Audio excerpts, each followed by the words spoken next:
आजकल internal brace भी लगाए जाते हैं और उसका उपयोग जी। कल ही एक हम ओपीडी में बैठे हुए थे तो एक 16 इयर्स का एक लड़का आके हमको बोलता है, सर इंटरनल ब्रेसिंग लगवाना है घुटना में। मैं वो हो गया कि भाई तुमको इंटरनल ब्रेसिंग के बारे में क्या पता है। तो आजकल लोग यूट्यूब या इसमें जाके देखते हैं।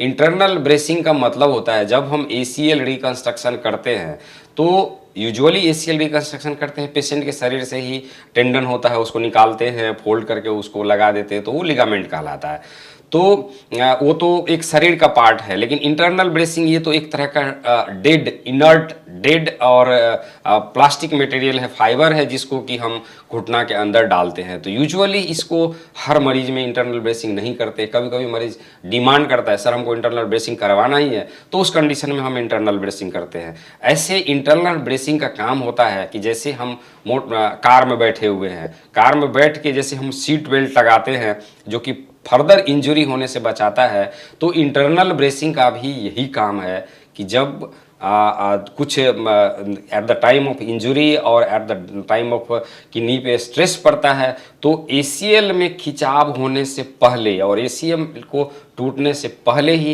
इंटरनल ब्रेसिंग उसको प्रोटेक्ट करता है। वो उसका रोल पहले होता है, लिगामेंट का बाद में होता है, जिसके कारण कि फर्दर एसीएल नहीं टूटता है। तो एसीएल में इंटरनल ब्रेसिंग का यही रोल है, as it acts as a seat belt to prevent further injury of ACL.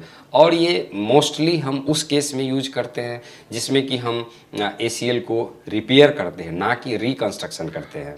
Repair case में इंटरनल ब्रेसिंग यूज करते हैं, नंबर 1। नंबर 2, जो हाई डिमांडिंग प्लेयर होता है जिसको बहुत जल्दी फास्ट रिहैब, कोई इलीट स्पोर्ट्स पर्सन है जो खेलता है, उसके शरीर में हम अगर एसीएल बनाते हैं तो इंटरनल ब्रेसिंग करते हैं कि कल से ही उसको हम फर्दर पूरा जो कंप्लीट रिहैब प्रोग्राम होता है वो करवाएंगे और एज अर्ली एज पॉसिबल हम दोबारा से उसको फील्ड में भेज सकते हैं खेलने के लिए। तो उस सब कंडीशन में इंटरनल ब्रेसिंग यूज होता है। रिवीजन दोबारा एसीएल करते हैं उसमें यूज करते हैं। अदरवाइज इंटरनल ब्रेसिंग का बहुत ज़्यादा रोल हर मरीज में नहीं होता है।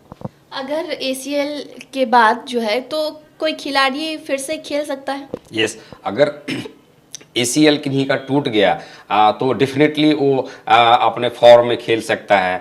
आपने जेलेटन का नाम सुना होगा, जो कि स्वीडिश फुटबॉलर है, वर्ल्ड का नंबर 1, जो कि जिनका एसीएल टूटा हुआ था। मेरा training university of Pittsburgh medical centre USA Philadelphia में हुआ था, under the professor guidance of professor Freddie फू।